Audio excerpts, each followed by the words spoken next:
Milenial kembali lagi bersama saya Akbar. Dalam episode kali ini akan membahas mengenai deface dan spoofing dengan fokus yaitu peretasan pada website pemerintahan.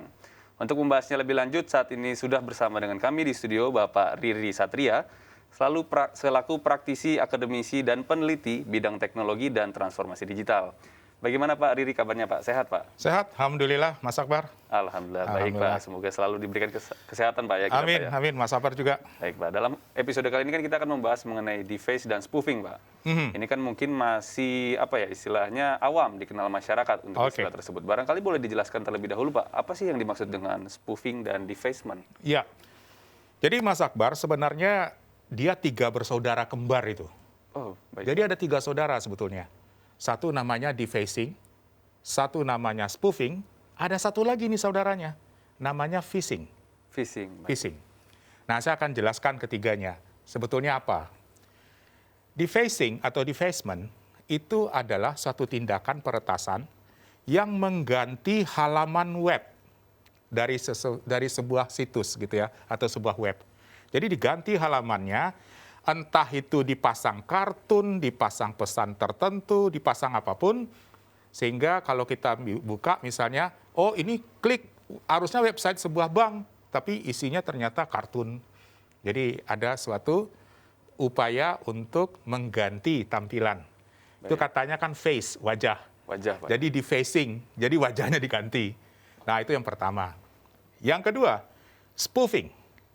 Spoofing itu adalah ketika ada orang atau pihak yang menyamar menjadi pihak lain, kemudian mengontak Anda dan minta Anda melakukan sesuatu.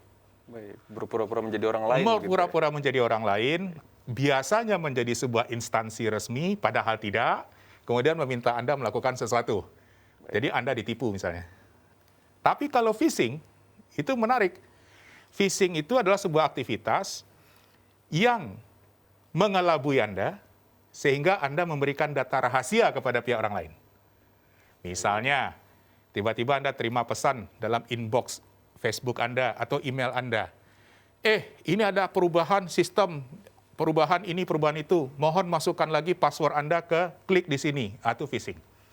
Jadi Anda dialihkan dan semua data rahasia Anda disimpan. Jadi dia 3 bersaudara. Defacing, spoofing, phishing. Gitu Mas Akbar. Baik Pak, terima kasih. Ini kan entah kenapa Pak ya, kayaknya tuh situs-situs pemerintah itu menjadi target utama, kayak paling sering menjadi bulan-bulanan target korban peretasan ini Pak. Itu kenapa Pak ya? Apakah ada motivasi tertentu, kenapa situs pemerintah yang menjadi sasaran? Kenapa situs pemerintah? Kalau situs pemerintah itu ada 3 alasan tuh biasanya Mas Akbar. Baik. Yang pertama, dilakukan oleh pihak luar yang ingin mempermalukan pemerintah kita. Itu bisa juga. Atau, aduh pemerintah kita kok website saja bisa diganti wajahnya, apalagi yang lain, datanya bisa dicuri dong, bisa dari luar. Yang kedua, mungkin juga dari orang di dalam negeri kita, yang mungkin tidak suka dengan pemerintah, tidak itu, bisa saja melakukan hal yang sama. Atau yang ketiga, sekumpulan manusia iseng yang cuma pingin eksistensi diri. Baik, mencari unjuk rasa, unjuk diri lah. Unjuk diri, gua bisa loh. Jadi ada 3 biasanya. Nah, memang kalau motivasinya mungkin beda ya tingkatnya, tetapi dampaknya sama. Ngutak-ngatik website, dampaknya sama, mempermalukan. Gitu Mas Akbar. Baik Pak, itu biasanya ada nggak Pak perbedaan yang signifikan antara website pemerintahan dan website non-pemerintahan, misalkan swasta? Kalau swasta, motivasinya biasanya 2. Baik. Tapi yang pertama, motivasi yang utama banget, alasan kompetisi biasanya. Kompetisi, Pak? Kompetisi. Jadi kalau saya ada misalnya kompetisi gini, kalau seandainya itu websitenya di defacing, maka itu kan membuktikan bahwa perusahaannya nggak terlalu bagus memanage teknologinya. Oh, jangan-jangan blackmail begitu Pak, kayak memberikan pesan kampanye hitam lah. Iya, bisa jadi. Nah, tapi bukan blackmail, bukan pemerasan. Baik. Nah, tapi itu adalah suatu black campaign. Black campaign kepada produk perusahaan tersebut. Jadi alasannya bukan alasan politis seperti pemerintah, tapi lebih kepada mungkin produknya ingin dijatuhkan, mungkin ini reputasinya mungkin dijatuhkan. Baik. Nah, yang kedua sama dengan yang tadi, ya cuma untuk orang unjuk gigi iseng aja. Tapi kalau pemerintah banyak alasan politis, kalau di korporat swasta alasannya biasa alasan bisnis. Baik. Gitu, Mas Sabar. Itu kan berarti memang biasanya kalau swasta karena ada kompetisi ekonomi ya Pak ya. Iya. Spesifik di bagian untuk menurunkan reputasi Iya. perusahaan lain. Kan ada dalam teori bisnis itu namanya branding. Baik. Branding itu adalah kekuatan merek. Konsumen akan membeli sebuah produk, di samping faktor-faktor real dari produk itu, dia akan beli berdasarkan branding. Nah, kalau brandingnya kita jatuhkan, otomatis kan orang nggak suka. Jadi dia mengalami kegoncangan dalam kompetisi, Mas Akbar. Baik, terima kasih Pak. Kalau misalkan kembali kepada sasaran target pemerintah, website pemerintah, apa saja sih Pak faktor-faktor yang mempengaruhi tindakan defacement? Apakah ada faktor internal atau ada faktor eksternal dari pemerintahan itu sendiri? Faktor tuh banyak sebetulnya. Kalau kita baca di berbagai literatur dari pengalaman tuh banyak faktor itu ya. Baik. Kan ada pepatah mengatakan begini, kejahatan lahir tidak hanya karena ada yang niat berbuat jahat, tapi juga karena ada peluang untuk itu. Jadi bisa saja faktor internal itu jangan-jangan tingkat security-nya juga lemah. Ya kalau dipikir-pikir. Artinya seperti mungkin keamanan teknologinya atau pengamanan di cybernya itu kurang baik gitu Pak ya? Iya betul. Jadi ada semacam pintu yang terbuka atau lubang yang terbuka yang bisa ditembus oleh berbagai pihak ke dalam server atau ke dalam aplikasi yang akan diutak-atik sama dia. Jadi ada faktor internal, ada faktor kerentanan, ada faktor ketidakamanan, mungkin security levelnya juga rendah dan seterusnya. Makanya pelaku akhirnya melihat peluang di situ Pak. Lihat peluang. Tapi begini juga, kalau faktor keamanan rendah, tapi memang institusi itu nggak ada yang berkepentingan, nggak ada yang mau juga lakukan. Baik. Kembali lagi kepada seberapa penting untuk dilakukan. Gitu, Pak. Seberapa penting tuh institusi itu untuk kita permalukan. Kalau nggak penting-penting amat, mau dia rentan, gini Mas Akbar contohnya ya, saya sering sampaikan, kalau pintu rumah Anda terbuka terus semalaman, sebetulnya kan bahaya kan? Betul. Bisa maling masuk kan? Tetapi kalau nggak ada yang mau dimaling di situ, maling pun enggan masuk. Gitu, Pak? Karena nggak ada yang menarik, mungkin TV-nya murahan begitu Pak ya. Maling pun enggan masuk tuh buang waktu gua aja kata maling gitu kan. Jadi ya begitu juga dengan institusi. Jadi ada faktor eksternal, ada suatu niat dari pihak eksternal untuk melakukan sesuatu tindakan mempermalukan segala macam, tapi ada faktor internal, ada kerentanan segala macam, maka itu bersinergi, maka terjadi. Jadi, ditambah misalnya faktor internal lain tidak hanya teknologi, tapi SDM yang kurang skillful dalam memanage itu semua. Itu juga menjadi faktor menentukan, Mas Akbar. Dampak yang disebabkan oleh kegiatan ini Pak terhadap situs pemerintah itu seberapa besar sih Pak? Apakah hanya kepada citranya kayak wah pemerintahan ini nggak bagus nih keamanannya atau bagaimana Pak? Begini Mas Akbar, kalau di pemerintahan itu citra bukan hanya loh, itu segala-galanya. Segala-galanya Pak? Iya, betul. Ya, jadi itu bukan hanya, itu segala-galanya kalau pemerintah mah, gitu. Berarti kan artinya itu bukan hal sepele Pak Bukan ya? hal Itu sepele. menjadi hal yang besar begitu kan? Betul. Lantas Pak melihat hal tersebut, strategi apa Pak yang pemerintah harusnya miliki untuk menghadapi celah peretasan ini Pak? Ya, pemerintah, sebetulnya tidak hanya pemerintah, tapi swasta juga, itu punya 5 hal yang bisa dilakukan. Baik. Yang pertama, tentu memperbaiki semua celah-celah itu. Itu sangat teknis sekali, tapi oke lah, itu nanti meningkatkan security levelnya, masang itu dan semacam. Yang kedua, memperbaiki tata kelolanya. Tata kelolanya misalnya apa? Passwordnya diganti secara berkala, kemudian akses itu ada dibatasi, tidak semua orang bisa akses, tata kelolanya diperbaiki. Yang ketiga, meningkatkan skill SDM di dalamnya, sehingga bisa memanage itu semua. Bayangkan, kalau SDM-nya nggak bisa manage, ada masalah, dia pun pening. Susah juga kan? Dipanggil orang luar perbaiki. Nyata yang dipanggil itu juga sama kelakuannya. Sama lagi. Gitu. Cari celah keamanan Cari celah itu. lagi gitu ya. Yang keempat, melakukan edukasi kepada orang bahwa itu nggak baik loh. Pemerintah kita loh ini. Kalau 4 cara ini nggak berjalan, yang kelima, law enforcement, Penegak hukum. penegakan hukum. Kalau kamu masih coba-coba lagi, ya sudah, kita bawa ke depan hukum. Lima, Tapi Mas kalau Akbar. dari sudut pandang hukum, Pak, kegiatan defacement itu melanggar hukum, Pak? Atau bagaimana? Pasti, Mas. Termasuk, Pak, ya? Masuk. Berarti masuknya bisa dipidana bahkan sampai Bisa, penjara, Pak, ya? bisa. Nah, itulah kenapa kita harus menyadari pentingnya bahwa Iya. kegiatan ini tuh ilegal, begitu. Ya? Betul. Karena sebetulnya masuk ke wilayah tempat orang lain yang tanpa izin, kan? Baik. Gitu, Mas Akbar.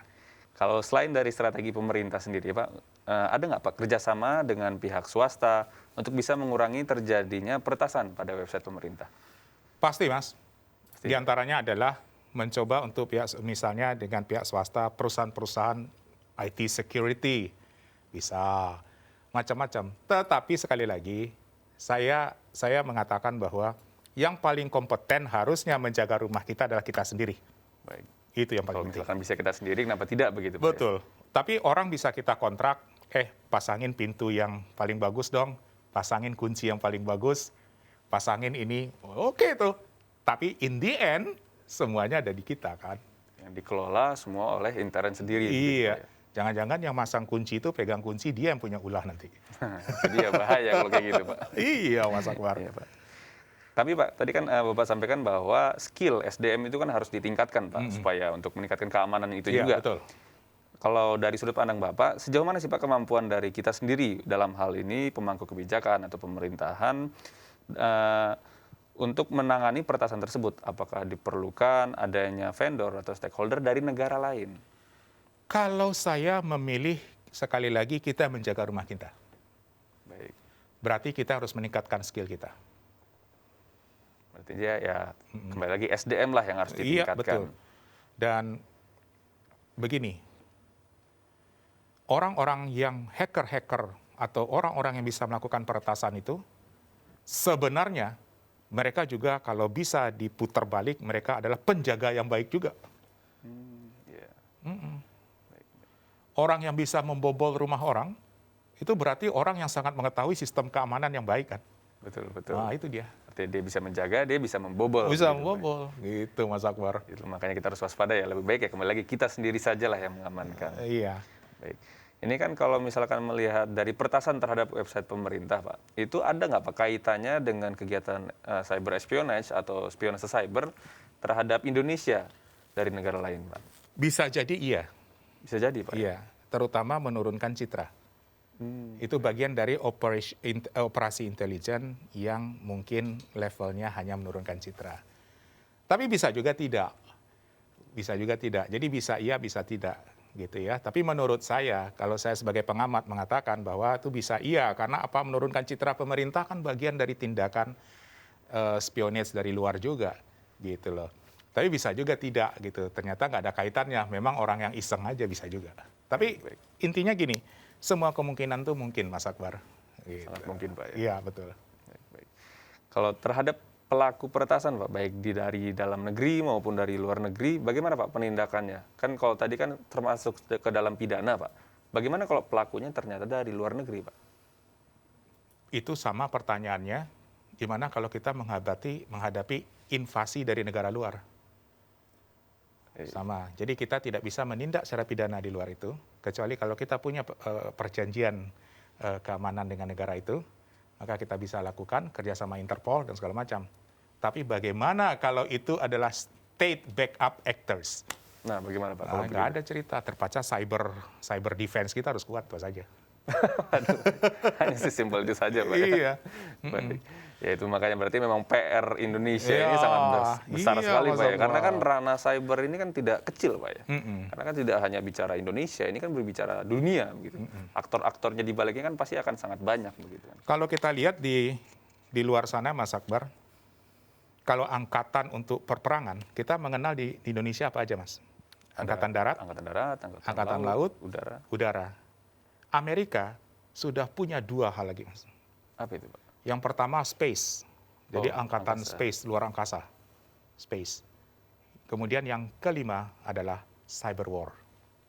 Ada sendiri, Pak, Ada ya. Masuk sebagai istilahnya angkatan, Pak, ya. Ya, mungkin Bukan hanya unit tersendiri. belum angkatan gitu ya, tapi sudah menjadi suatu the new battlefront. Tapi kalau space mereka sudah punya satu struktur resmi untuk angkatan di ruang angkasa. Tapi kalau cyber mungkin belum, tapi sudah ada unit, tapi itu sudah menjadi satu new battlefront. Ini seperti semakin nyata Pak ya, istilah bahwa perang konvensional sudah mulai ditinggalkan, sekarang masuk ke era perang cyber. Ini akhirnya semua negara kan mulai membentuk nih Pak. Iya, iya Mas. Dan akhirnya memang yang paling itu namanya hybrid war kan. Perang hybrid.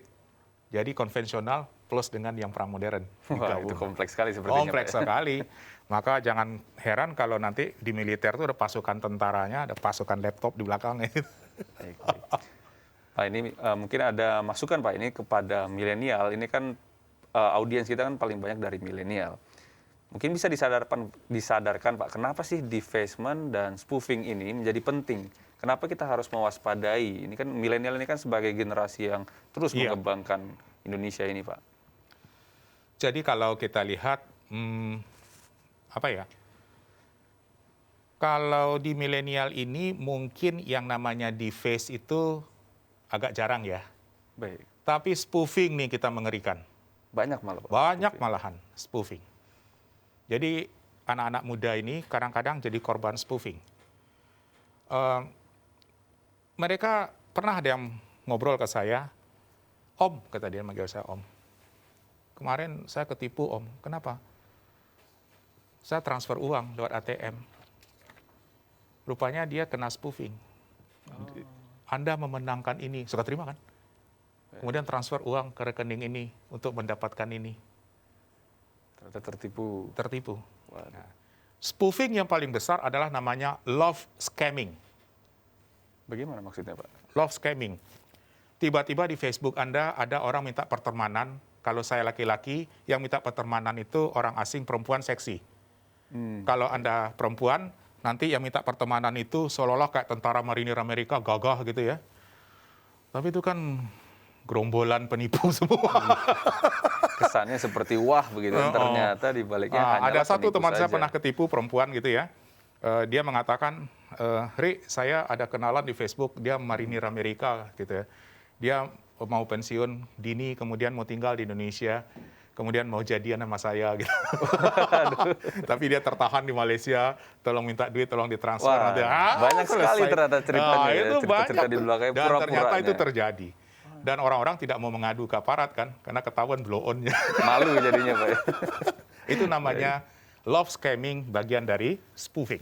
Oh begitu. Baik. Dan begitu juga dengan generasi milenial kita, jangan tertipu misalnya, oh ada penawaran ini, ada orang ini, itu minta ini, aduh mas itu banyak sekali di dunia cyber kita. Tapi kalau di phishing mah generasi milenial kita mungkin Jarang, Pak, ya. jarang. Tapi spoofing dan phishing itu paling banyak. Hati-hati saja. Itu kenapa Pak ya? Mungkin love scamming itu berhasil karena banyak yang galau mungkin atau bagaimana Pak? Nggak tahu juga lah itu. Bisa jadi. Hati-hati aja juga mas. Baik, baik Pak. Ini juga kan saya dapat informasi ada juga peretasan situs terhadap Setcap Pak. Itu bagaimana Pak sudut pandang Bapak melihat kejadian ini? Bahkan setelah diketahui pelakunya adalah anak kecil Pak. Ya, saya sih melihat itu hal enteng aja. Paling lagi unjuk rasa, unjuk gigi aja. Unjuk gigi. Dia lagi nyoba gitu. Ternyata bisa gitu. Oh, Tapi dia cuma iseng-iseng coba ngoprek tetapi gitu. itu juga menunjukkan betapa rentannya tubuhnya Setcap itu aja. Dan berarti PR besar ini buat PR Setcap besar, ini. gitu Kembali ya. lagi itu adalah citra dari Citra sebetulnya. Tapi memang buat pemerintah, buat politik, citra itu adalah segala-galanya. Baik, baik.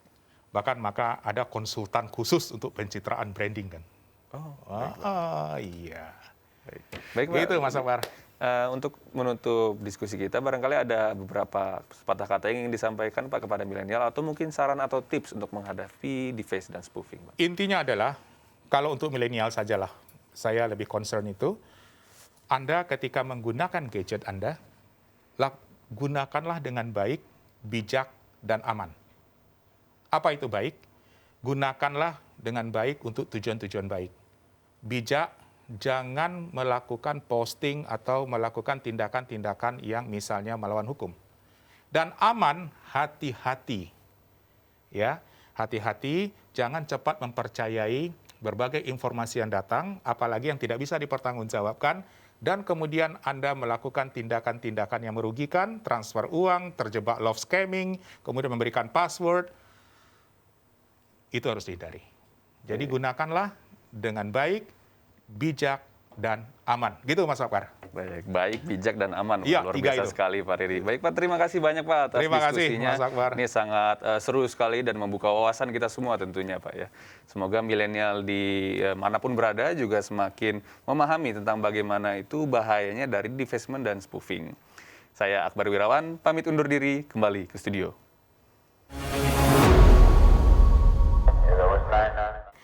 Ya, milenials, itu dia pembahasan kita dengan narasumber mengenai payung hukum terkait dengan tindakan dari defacement atau peretasan. Betul banget. Jadi perlu dipahami juga bahwa sebenarnya pemerintah sudah melakukan berbagai bentuk perlindungan yang berbentuk payung hukum yang dapat langsung menjerat hukum para pelaku peretasan. Jadi juga dapat ditarik kesimpulan bahwa ancaman defacement itu sangat ada dan nyata. Oleh karena itu, masyarakat tetap dihimbau untuk terus meningkatkan kewaspadaan dalam ancaman ini.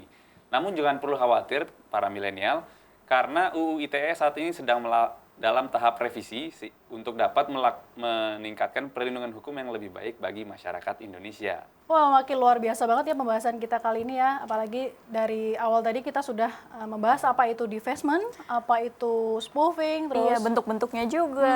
sampai Akbar juga Iya. mau wawancari langsung narasumbernya. Wawancaranya seru banget sih sama beliau ini, jawabannya sangat luar biasa sekali sih menurutku. Nah, tapi episode-episode selanjutnya pastinya nggak akan kalah menarik dan nggak akan kalah bermanfaat nih. Jadi millennials tetap di Cyber World, Be smart and critical thinking. di mata milenial Indonesia TV, Matanya Indonesia.